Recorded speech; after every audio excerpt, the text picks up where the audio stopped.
Welcome to Korean Cultural Society's Korean Cultural Heritage Symposium series. And I'm pleased to introduce Dr. Laurel Kendall, who is a specialist of Korean shamans. She has studied Korean shamans for the last 40 years, and she received her AB degree from UC Berkeley and MA and PhD from Columbia University. She is curator of Asian ethnographic collections at the American Museum of Natural History and also teaches at Columbia University. So her recent work focuses on how shamans adapt to rapid Korean societal and economic changes. Her most recent book, Mediums and Magical Things, explore religious images within and beyond Korea. So without further ado, I want to really welcome Dr. Kendall. We are all excited to hear your wonderful lecture about Korean shamans. Well, thank you very much, Dr. Kim. I was asked to speak about, I said, what do you want me to talk about? And I was told shamans. Okay, that's our starting point. What is a shaman and who is a Munshin? And our Munshin shamans. What do we mean when we refer to Munshin as shamans? This story begins when I was much, much younger. I went to Korea as a Peace Corps volunteer. And this was the early 70s. It was a very difficult place to be a young American woman, South Korea in the early 1970s. And then one day I was taken to a kut. And I was really surprised because at the center of the action, dressed in these bright, colorful robes and speaking in the voices of gods, were women. And gathered around them, rubbing hands and having conversations with the gods, were women. And the men were over in the corner. And I remember at one point, a shaman dressed in the bright red robes of a king or a magistrate strides over to the master of the house, grabs his ear, pulls him in, and starts berating him. My Korean wasn't good enough to know what exactly she was criticizing him about, but I thought, this is interesting. I really want to know more about this. I want to know more, both about the shamans, how do women get away with this? And also, I really wanted to know about the clients who came to the shamans with problems. What was this interaction between a female shaman and female clients? What did it all mean? What were the issues that brought women to shamans and caused them to sponsor sometimes very expensive rituals? What were they bringing as women? Now, let's hold that question aside and we'll come back to it. But first, all right, what is a shaman? What do I mean when I use that word? Okay, a shaman is not a spirit medium. In anthropology, when we use the word spirit medium, we generally mean people who are taken over, thrown into deep trance, and become the puppets of a spirit, a good spirit, a bad spirit, a deity, but they're taken over. They have no agency. They have no official responsibility. Shamans have both agency and tremendous responsibility. And a shaman is not just a fortune teller. People say they go to a Munshin jeep or a Mudang jeep to have their fortune told. There's an awful lot of fortune telling, divination in that world. But they do so much more than that. Now, there are some people who I think 30, 40 years ago would simply be called Chomtingi, fortune teller, who present themselves as shamans and wear the costumes and maintain an altar and don't do much beside telling fortunes. But the old Munshin, they would say, no, that's not the real thing. They're not real Munshin. They're not doing all the difficult things that we have been trained to do. Being able to divine is just the first step in being a Munshin. Okay, now say some general use of the word shaman among anthropologists. And the word comes to us from Siberian, from Tungus languages. And it means we understand shamans as people who could be considered masters of the spirits, people who can engage the spirits for the good of the community. But also because they engage the spirits, their power is feared. Shamans engage the spirits either by, in many Siberian traditions, they go into a deep trance and their souls fly off and they do battle with rival shamans. They do battle with malevolent spirits. They seek the goodwill of good spirits. They encourage the reindeer to show up so people will have enough to eat. The shaman in those traditions, and also in the Munshin tradition, uses his or her own body to indicate the presence of spirits. The body is the means of conveying spirit presence, spirit power. In Siberia, they exhibit a static movement, animal cries, seemingly inexplicable feats, graphic manifestations of divine presence, a spectacular break with quotidian reality. And this is part of the fascination that shamans hold for scholars and for ordinary people. By one means or another, the gods become visible through the shaman's body as an active, agentive, engaging body. Now, we turn to Korea.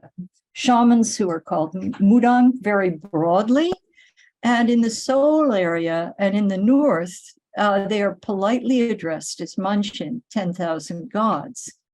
Now, the Munshin describe they also engage with, they are not passive mediums, they are not puppets. A lot of them say, if I were just taken over and the gods move my lips, that would be so much easier. What I have to do is much more difficult.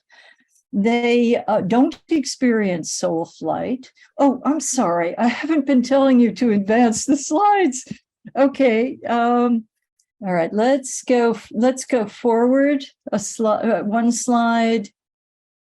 Yeah, that's the picture of the younger me. Next slide. All right, this is the clients engaging the shamans. What is a shaman? And then the next two slides are what the shaman isn't, not a spirit medium. Next slide, not a fortune teller.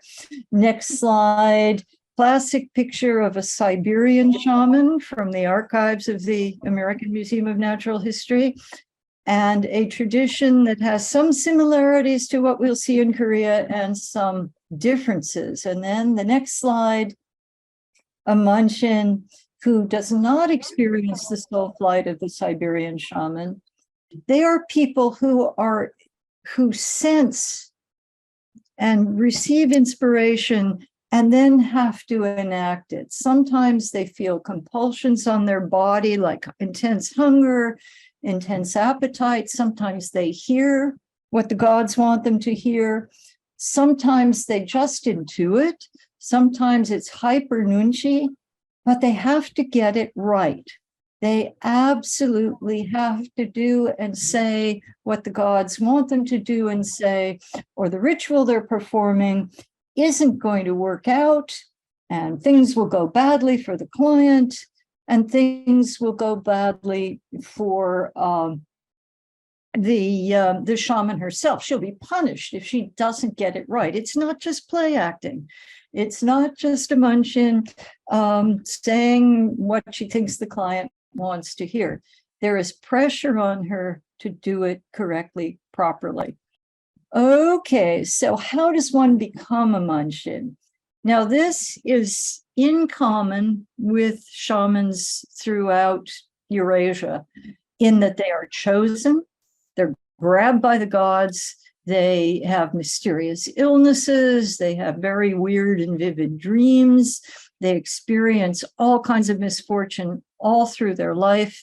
In my second book, I gave the oral history of a shaman who says, I was born in an unlucky hour, and after that, everything went wrong for me, everything.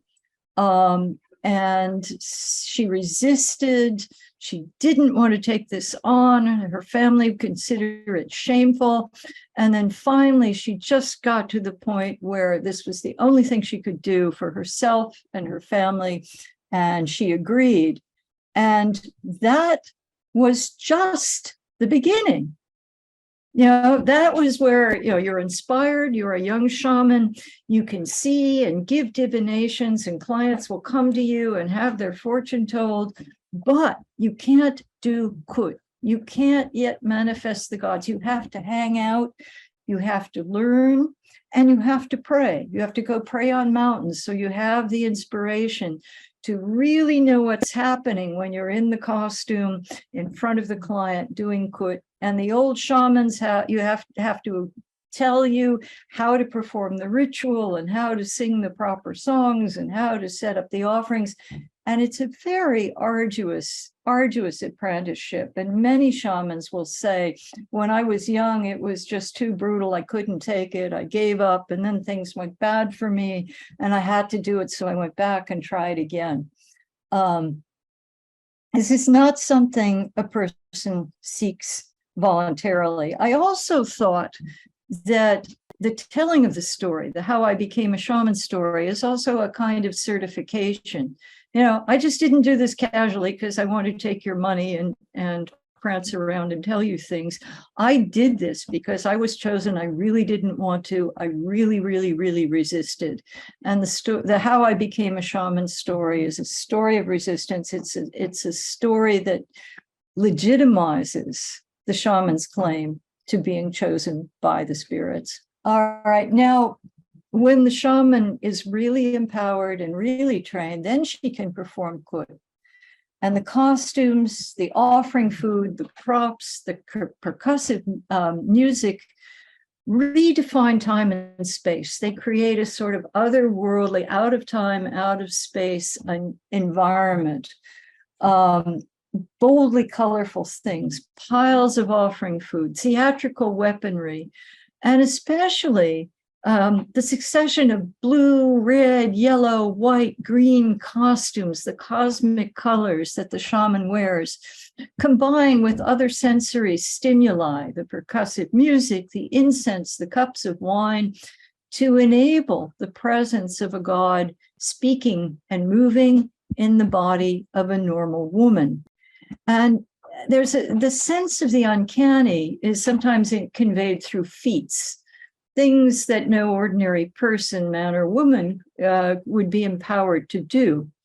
Now, the signature feat of a Munshin is standing on iron blades placed on top of a precarious tower, and from that perch, giving, in the guise of a knife-riding general, a powerful, powerful general, a fearless deity, being able to give the most astute divinations. Now, not all Munshin do this. It's only those with a knife-riding general in their pantheon who are empowered to do this. And I've seen up close how reluctant, how scared, how they don't really particularly seek this or want to do this. And then when they get up there, they're filled with a sense of the deity, and they do just fine. The shaman's encounters with spirits, they become visible in these ways: the costumes, the voice, the mime. The deities that are otherwise seen in very static paintings above the shaman's altars, the paintings that are considered seats of the gods. But then in kut, it's the inspiration from the gods sitting in the paintings that empowers the shaman.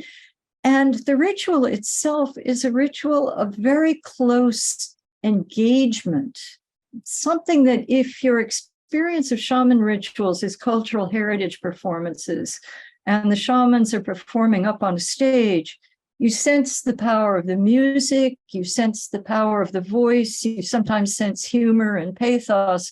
But what the staged performance doesn't convey is this kind of electric connection where Munshin God is dealing directly, talking directly to the client, sometimes criticizing, sometimes bantering, sometimes promising and comforting. And here are some examples of that. On the far right, there's a little girl, high school age girl in a red sweater. And the Munchin, manifesting the family mountain god, she's tugging on the little girl's ear and saying, why don't you go to school? When you don't go to school, you make your mother worry. Shape up and go to school. You can't get more immediate than that. Here's a god tugging on your ear, giving you trouble. In the middle, the Munchin and wearing these white robes that you see in Buddhist liturgical dances, and she's manifesting the Samchin Halmoni, the birth spirit who lives in the inner room of the house. And she's manifested kind of like an old grandmother who's sometimes a little bit crabby about the way the family treats her.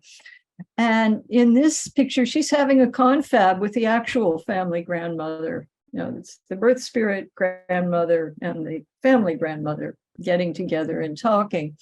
Sorry, that's the next slide. Sorry, do we have? Yeah, okay. We see the little girl with the ear being tugged and the granny and the confab. And then on the top left, it's a kut for the ancestors of a particular lineage. And we see one of the younger middle-range wives in the lineage, and she's having a talk with one of her ancestresses, the Munchin wearing the yellow jacket and the red robe. And it seems to be a rather amusing exchange because the woman, I'm not sure the old slide conveys this, she has this lovely little smile on her face, the woman who's hearing the words of the shaman. She's quite amused. And here we see women really have to get into the action. This was an old country kut in the 1970s, the Chinogi kut for the dead. And on the left, all right, the death messenger, the Saja, is wearing that hemp-made hat, like a sort of a parody of a mourner's hat, and is carrying the dead soul in the person of a dried fish, bound and wrapped like a corpse and stuck into her waistband. And the death messenger is going to carry the family dead away to the court of judgment. And so everybody has to make nice to the death messenger, just as they used to make nice to the agents of the magistrate, so that their loved one, when they're hauled before the courts of judgment, will not be beaten and not be mistreated. Well, anyway, you see a big tray of offerings for the ancestor, and on the right, a little round tray of rice that's been set up for the death messenger. Well, the death messenger has just grabbed an apple off that big tray for the ancestor, and the woman in the green vest is really vexed. Come on, you can't, that's not for you. And the death messenger is saying, haha, I got it. And then on the right-hand side, what the women are doing are bribing the death messenger. They're saying, the death messenger there is wielding the shaman's bells and saying, I'm going to beat him. I'm going to give him a beating. Just as the old yamen runners, the agents of the magistrate, would do when they hauled somebody off to the courts of judgment. And the women are taking out money. They're rolling it up. They're going to stick it in the mouth of the fish, and that quiets the death messenger. Death messenger's gotten the bribe, and things can proceed. Now, I think we can go back to the male and female question. This is a slide of a village ritual, 1977, and just note the configuration. You see the shamans, and it was because there were so many people, it was a village ritual, everybody wants a divination, so things get kind of backed up. And the shaman who is speaking for the 7 stars is over talking to the village women. So it's women engaging the shaman. And the younger shaman is prancing around as a supernatural official. And the guys are way off on the side. They're kind of ogling the pretty young shaman, but they're not at the center of the action. How can this be? When I went to Korea, I was told always the Confucian aphorism that men are on the outside and women are on the inside. And in the 70s, this was given a very nuclear family kind of gloss, where the men go out and work and the women are housewives at home. And this is the natural order, and this is how it's supposed to be. When I learned a little bit more about what that designation Newe meant in Confucian terms, it took on another layer of meaning. Outside is the realm of face, of proper presentation to the world. And this is what men are expected to do. Women are inside, they're dealing with private things, they're dealing with problematic things, they're dealing with stuff where they need to sometimes risk their face. And I mean, if you think about it in Korea, real estate, real hard bargaining, real estate, possibility of rejection, a lot of women, matchmaking, the professional matchmakers are women. The people who do it in the families are women. They can risk the rejection and they can engage the social circumstances.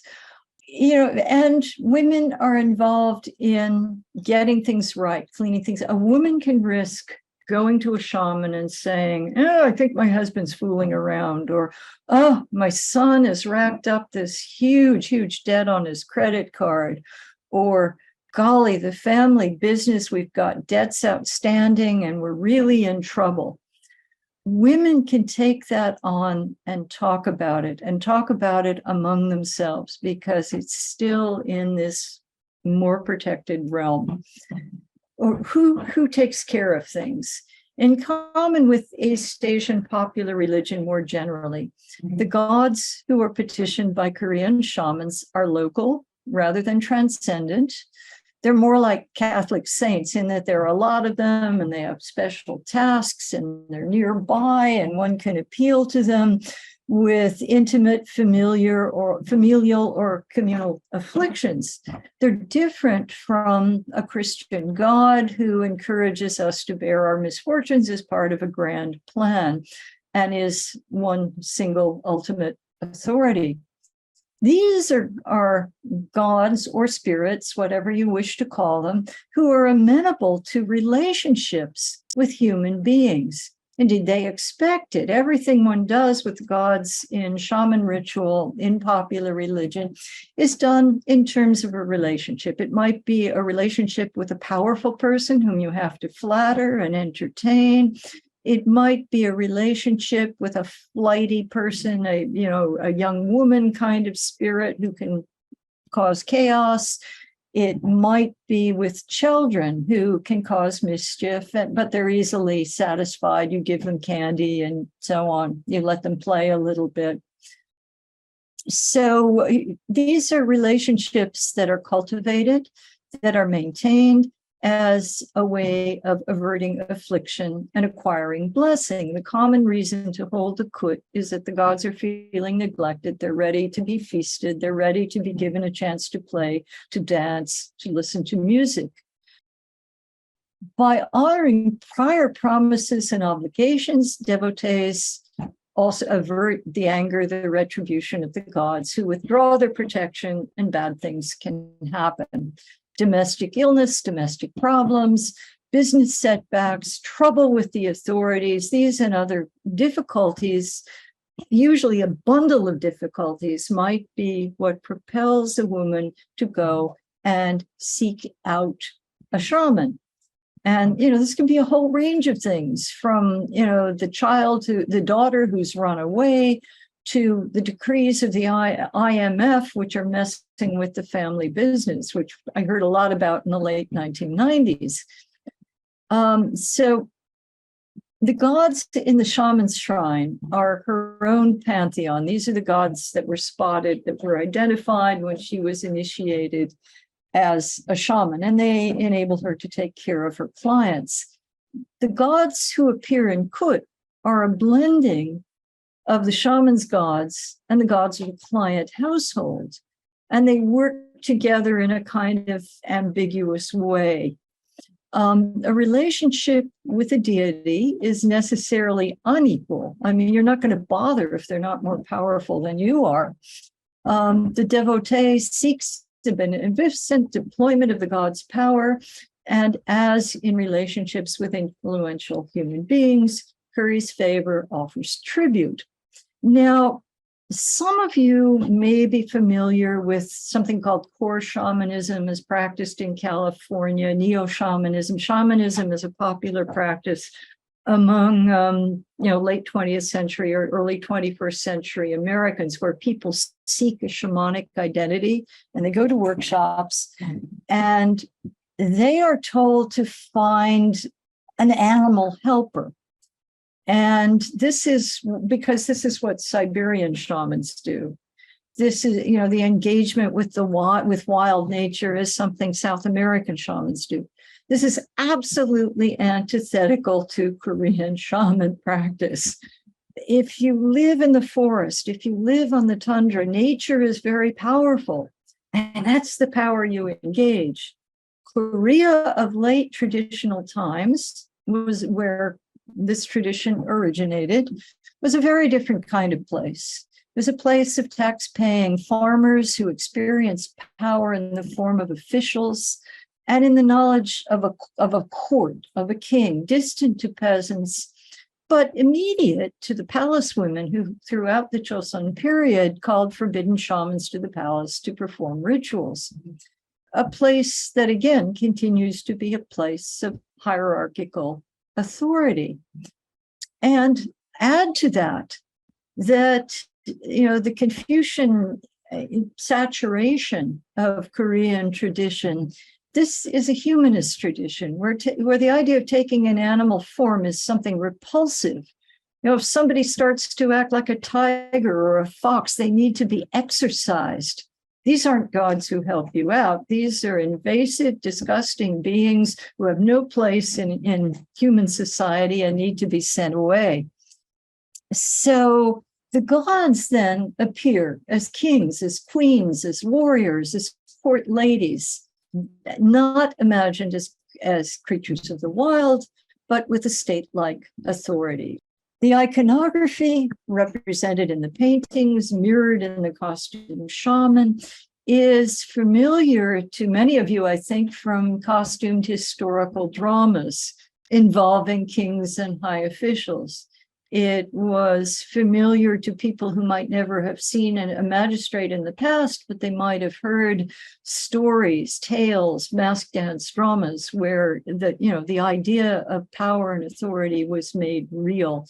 And of course, in the hell paintings that depicted magistrates in temples. So the idea of the state, the idea of state authority, state power was ubiquitous and gets translated into the world of spirits. And then, of course, some of the spirits are, younger women who can be dangerous because they're young, they're flighty, they died before they could experience marriage. And their costumes are the costumes of palace women that are also the costumes of brides. You get to wear something like this on your wedding day. And some are in the costumes that monks wear for liturgical dances, very effective costumes, because as in the monks' dance, as in the shaman's performance, the big wide sleeves, the billowing trails of the costume, very, very evocative. And then warriors, greedy officials, where you see the spirit warrior who has been extracting money from the clients, just put one in my chest band, just put one here, just the final one, give me a beard. And then the client puts the money and she takes it and puts it under her hat. No, give me a beard. And the play goes on. And the client is very engaged and the client's very aware that this was the expectation. Indeed, in some places, the client hands the cash over to the shaman at the start of the kut. The shaman doles it back to the client so that by now it's been sort of neutralized and it's play money, it's theatrical money that enters into the ritual space and is used and engaged. And then the Munshin also incarnate ancestors. This is not, in many Asian traditions, this is in China, in Vietnam, the soul caller, the person who takes on the dead, is a very separate person from the person who manifests the gods. but in Korea, it is all a part of the kut. And the dead appear, and again, the engagement, the touch is very, very present, that the Munshin, speaking for a dead parent, is caressing the living child and saying things like, don't drink so much, it gives you a headache, it makes your mother worry, and so on. And so, or, oh, you saying to a daughter-in-law, oh, you work so hard and you worry all the time, and I'm so sorry you had to marry into my family and experience all these hardships with our poverty, and so on and so on. And it's a very, very emotional, cathartic experience. But the kut, even the appearance of the ancestors, it conveys a range of emotions. These two images were taken maybe, within 10 minutes of each other.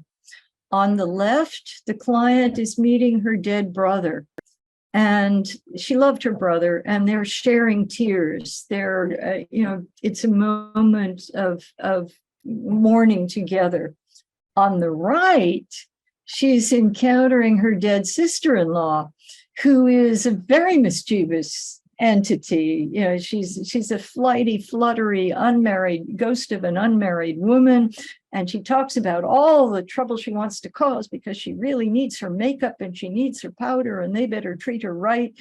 And she's funny. And the client, you can see she's smiling, she's laughing. It's another outpouring of a different kind of emotion. And she's gone from tears to laughter. And a good Munshin, empowered Munshin, they're capable of bringing out all of these emotions in the space of a kut. A little bit about the identities of the gods. Now, it's fairly common in East Asian popular religion that the gods in these kinds of events are people who were living, who have a sort of legendary presence. Admiral Lee Sun-shin is a shaman deity. General MacArthur is a shaman deity. But in the practice of ordinary shamans and in the practice of the recognition, citing of household gods, the deities can also be people who once lived, people who went on to become ancestors, but also for some other reason, for some other force or power, they get appointed to the position of deities as well. What you see here, the god picture on the left, this is the knife-writing general who enables the shaman to stand on knives. But in this particular shrine, the knife-writing general happens to be the dead husband of the shaman I call Yongsu's mother. And he, in life, he was an alcoholic. He died of drink. And so he always, right in front of his portrait, there are lots and lots of soju bottles. Keep him happy, won't hurt him now. And when he shows up, she pulls, liquor, drinks a lot. And the Munshin claims that the next morning she has no hangover because it wasn't her. Her body wasn't experiencing the alcohol. But it gets very funny, clients trying to, don't drink too much or you won't be able to finish the kut. And she staggers around and acts like a drunk, an obnoxious drunk, and so on. So that's the blending of a lived person, an ancestral presence, and a personal deity in the shrine. Another of Yongsu's mother's pantheon, the Great Spirit Grandmother, who helps her do divinations. And in her shrine, when I first knew her, this deity was understood to be a family ancestress who had been a shaman. And there was a shaman root in the family, and that meant that her own mother was supposed to be a shaman, but she didn't quite make it. And then Yongsu's mother and her sister were both initiated as shamans. Now, I mentioned the mother in the slide on the right. She had the destiny, but didn't fulfill it. However, in a part of the kut where ordinary women put on the shaman's costumes and dance. Occasionally, women go into trance. And that's what I saw happen on one occasion to Yongsu's grandmother. She became the Great Spirit grandmother.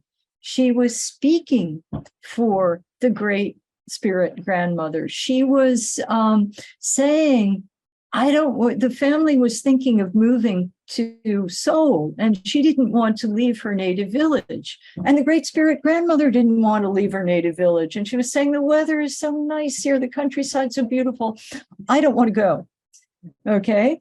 So then there was a little bit of giggling, that, yeah, our mother does this. And then some years later, in 1989, she passed away. And lo and behold, because she had a shaman destiny, she takes over the role of Great Spirit grandmother. So when the Great Spirit grandmother appears in Kut, she appears to lead in the ancestors. It's a woman I had known in life. And if I'm there, she'll say, oh, nice to see you. It's been a long time. And we have a pleasant exchange of a conversation, just as when Yongsu's mother's dead husband would appear, manifested by one of her clients. They would sometimes continue domestic quarrels. He would berate her because the son wasn't married yet, and she would berate him because he's a god and he ought to be able to fix things up, and it's really his fault, and so on and so on. So now, for what do people pray? What's the point of it all? Well, I've alluded to some of this. In the 70s, it was things that were going wrong with the household as a total entity, not just my problems, not just your problems, but things affecting the family collectively. One person's illness affects everybody's functioning. The desire for the birth of male children, for family continuity, domestic quarrels, adultery, unfilial children, children who were having trouble finding a spouse. These were all considered issues of the larger family, things that you muster the household gods with a little help from the shaman's gods and take care of them. Things that disrupt the family as a social unit and are unpredictable. You can't really control when they happen. Now, that was the 70s. And South Korean society has gone through many changes. And the rural society that you saw in my old slides has really almost disappeared. And the question then, well, how do Munshin address clients in a changing landscape? I was doing research on other things in the 80s. I was looking at weddings, but I was still hanging out with my shaman buddies, and I got a sense, very different bundle of concerns that were coming into shaman rituals. In 1991, a summer evening, and I went with the shaman I call Yongsu's mother to do a small ritual, a kosa, for a family car. Now, I had never seen this ritual performed for a family car before. I'd seen it performed for households, but Yongsu's mother assured me they were quite common. The man, whom I'll call Mr. Kim, he purchased the car in an unlucky year, and the shaman was quite upset. She was afraid things would go badly, and so they would have to do a ritual to make the official of the car and the official of the engine, the chatebam, the engine tebam, happy. But there was a deeper story. And the story was that Mr. Kim's mother was an ardent, regular client of the shaman, and he had gone to the shrine since he was a child. And then he had grown up and he had married, and his mother encouraged him and his wife to visit the Munshin. And they had dedicated a cushion for the Buddhas in her shrine. But then, as is also quite common in contemporary South Korea, one of the neighbors had convinced the wife that it would be a good idea to go to the Christian church, that all the neighboring women were going to the Christian church, and this was a better thing to do. And she did. And lo and behold, some things went wrong. The business went bust. The family lost their apartment. Things were really wrong. And the mother-in-law and the son agreed that the family ought to go back to the shaman, a little bit chastened. And they held a kut, and things were starting to get better. And at the time, they held the chakosa, but they weren't taking any chances. Next slide, please. So later that night, when this was all done and the husband and wife had been pelted with millet and any nasties adhering to the car had been driven away, Mr. Kim has me alone in the car, and he says he's really relieved that he performed this ritual. He has great respect for the Munshin, that he's known her for 20 years. And as I had been going around, just by chance, I realized that many of the kut I had was hearing about, and the smaller rituals that Yongsu's mother and her colleagues performed concerned the fortunes of small business proprietors, people engaged in high-risk enterprises on the margins of the economic miracle. In the 1990s, their risks were compounded by limited access to capital, circumstances that drew them into the informal market for high interest and very precarious loans. So it was risk. And then with a downturn in the South Korean stock market in 1992, thousands of companies, mostly small and medium-sized businesses, went bankrupt. And I began to suspect that many chesu for good fortune were being held not merely for wealth or good fortune or so the business would go well, which is what people would say when I said, why are you doing this ritual? But in response to real financial threat of failing enterprises, the volatility of the market, the seeming arbitrariness of failure, had much in common with the behavior of gods and ancestors. So in the early 90s, and then again right after the so-called IMF crisis, I went back to Korea in 98, I went around to shrines, people I didn't know, shamans I didn't know, and in addition to saying, well, why are you doing this? Oh, we're doing this for the business. And then my assistant and I would sit there and we would go sit through the ritual, listen to what the god said, listen to what the clients said, hang out, talk to the clients, and we would get a much larger sense of what was really going on. And what was really going on was things like debt, things like outstanding loans, things like you open a successful flower shop and then everybody else opens a flower shop and your business begins to go downhill.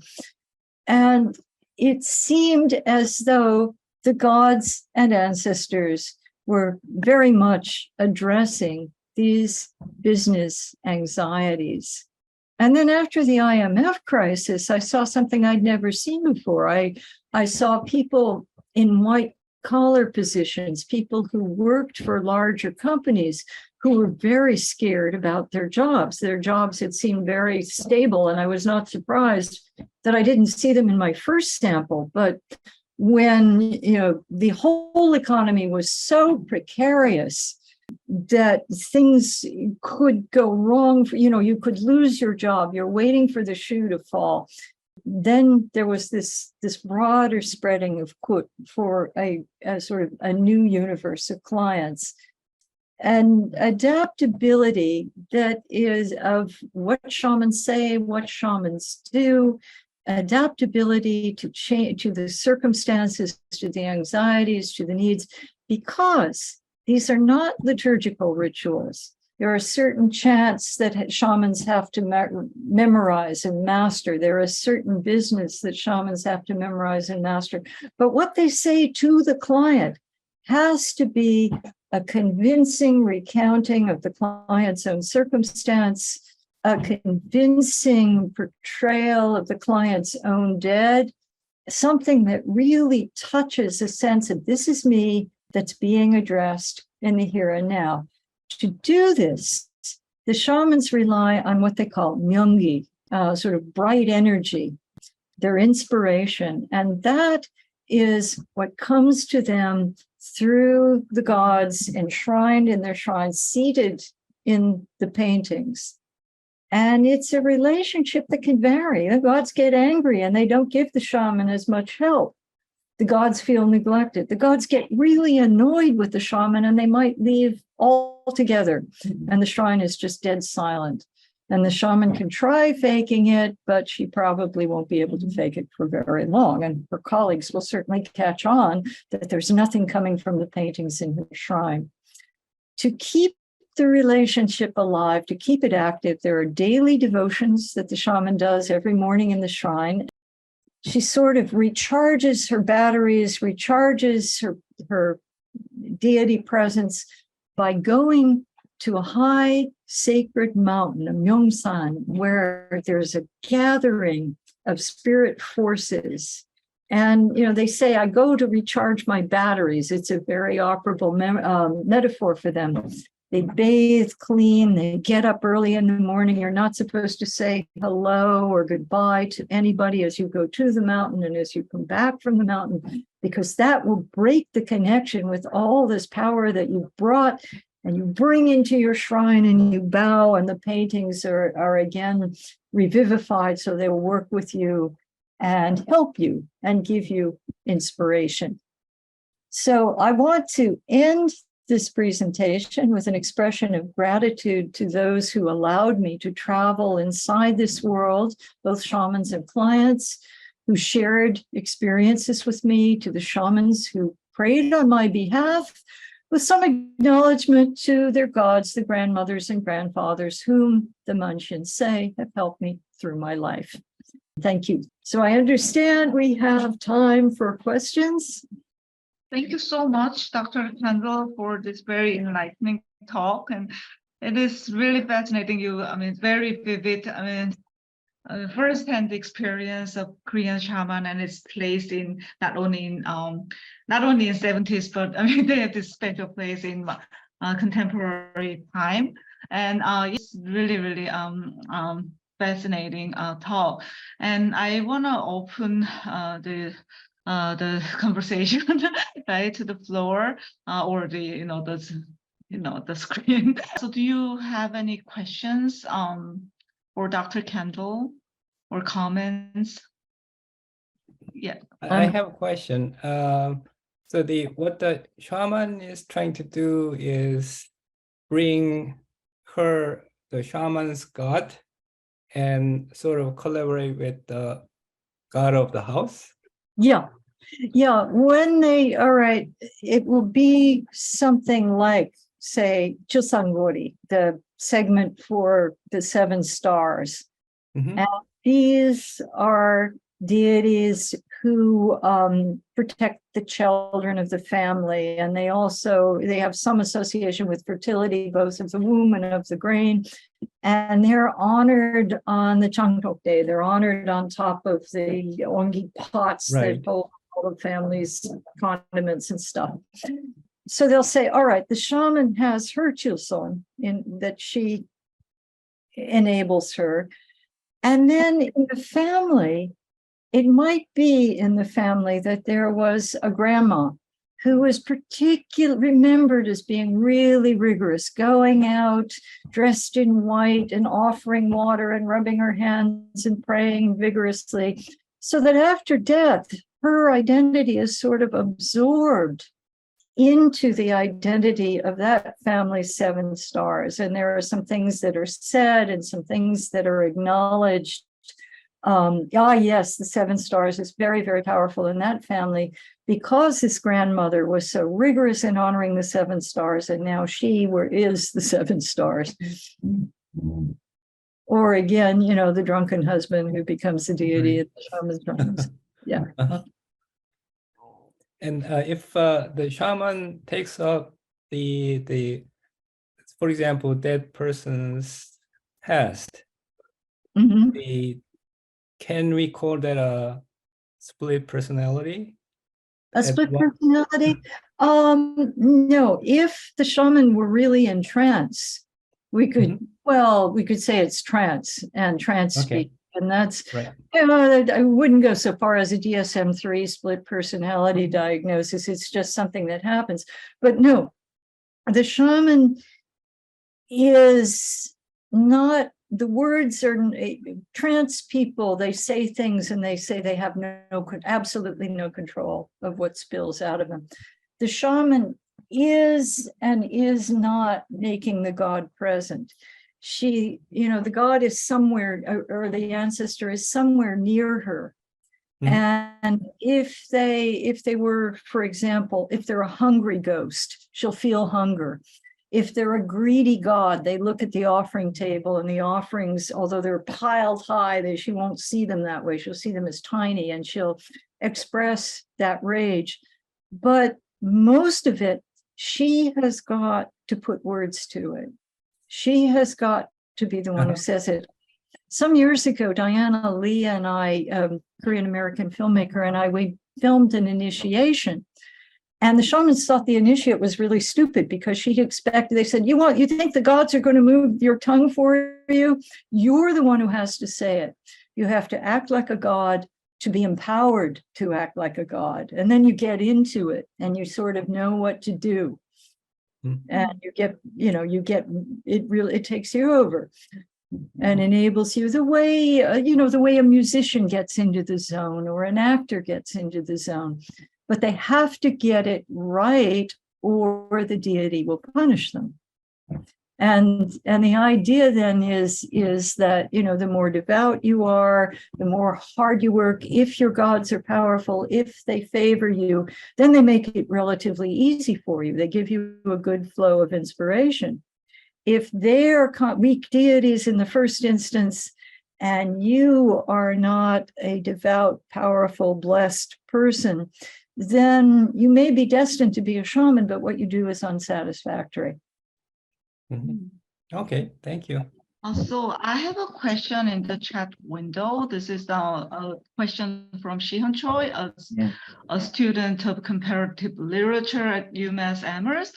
So he's wondering how shamanism differs from other religions in Korea.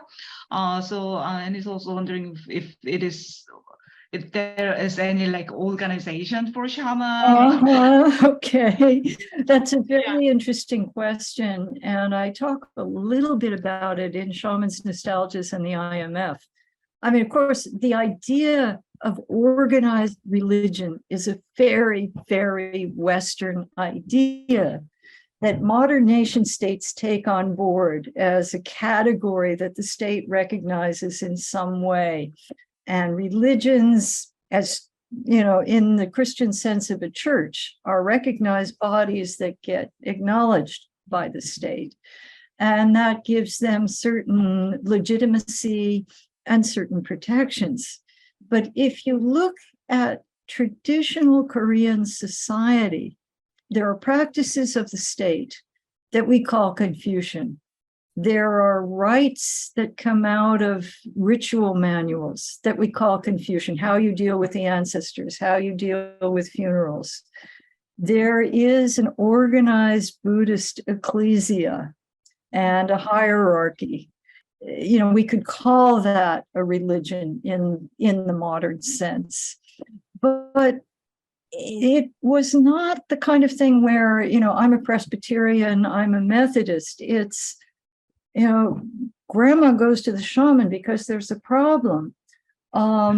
Maybe we go to the Buddhist temple instead, or maybe, we do rituals in a Confucian way. And when the gods speak to us through the shaman, they're articulating Confucian morality. And they are describing the dead going through a kind of hell that is addressed also in Buddhist ritual. It just isn't bounded. All right. So that's the messy reality of it. Yeah. Then we come into the modern world, and Buddhism is very protected, and discrimination against Buddhists is something that the state will protect Buddhists. Shamans are, I call it disorganized religion. It's really, inspirational. It's, it's very fractious in terms of, you're the disciple of a powerful shaman, and more powerful your teacher is, the more rivalrous the apprentices are. There have been several attempts to organize shamans into a religion for various reasons, everything from catching spies to getting dignity and giving shamans some purchase so they can defend and protect their rights. None of these have been very successful at all. The shamans are cynical. Oh, these people, they just want our membership fees. And it's, their biggest purchase, their biggest claim on legitimacy is in the culture sphere. The claim that this is indigenous Korean religion, and not that chameleon-like they've been absorbing everything around them as they move through Korean history, but that this is the deep, deep root. And that enabled by cultural nationalist folklorists beginning in the colonial period and going through to the modern era where certain Kut have UNESCO recognition and so on. Oh, wait a minute. No, I don't think they have UNESCO recognition. They have government heritage. And the Gangnung Tanuche, which is in fact a shaman ritual, but isn't called such, has UNESCO recognition. But it is the cultural claim that shamans brandish for legitimacy and protection. And they have a lot to go up against. There's a lot of, opposition, things done, vandalism and so on, done in the name of religion to the poor Manshin. Yeah, okay, thank you so much. So we have another question from Yu-Kyung Kim, and she's wondering how you got deeply into Korean shamanism, right? And then if you can just share a little bit about your personal experience, that would be great. Okay, well, I would say there were two pieces of luck, or if you want to say, maybe things unseen. The first was when I got taken to a Kut when I was Peace Corps volunteer, and really getting excited about it because I felt if I were going to be an anthropologist in a place like Korea, studying something that was so female focused, even though there are male shamans and there are occasionally male clients, but this was something I could do as a woman. And I went back to graduate school at Columbia University, and this was the 70s. This was when we were inventing an anthropology of women, in the realization that societies look very different if we look at them through female lenses. And so I had a good justification for a project. And then, most of all, I had the good fortune to meet the shaman I call Yongsoo's mother, who was relatively new in her practice. And the old folklorists thought that it was wrong for me to hang out with somebody who was young in her practice, that I should go to the old shamans and sit with them with my tape recorder as they all did. But for me, I was interested in a living practice. And she was a very intelligent woman who I think was a little bit bored. And I would pose her questions about gods and ancestors, and she would think about, yeah, that's an interesting point. And she'd think about it, and we'd have these seminars. And I got to go around with her. I had a really privileged access. I was able to go sit in on divination sessions, go around to Kut. People thought it was kind of amusing to have this American woman show up, hey, Ale, sing Arirang for us again. And everybody laughed, and that was fine. That was my contribution. But I was very blessed. I was very fortunate in my relationship with her, and then in relationship with the village family with whom I lived, who told me all this wonderful gossip about the village, and the village women who were very kind to me. Anthropology isn't something you do just going with your tape recorder and spending an afternoon watching. You're very right. And I was able to do what I did because I was able to live it. It's much harder to do that now because South Korea is, to the degree that it's a much more middle-class place, it's a much more private, enclosed space. Much harder to get the kind of information I got when I was young. Yeah, thank you so much, Dr. Kendall, and for your very insightful presentation, and also all your like answers to these questions. And thank you again so much for your fascinating talk, and we really learned a lot from your very insightful like presentation. Thank you so much. Well, thank you for having me.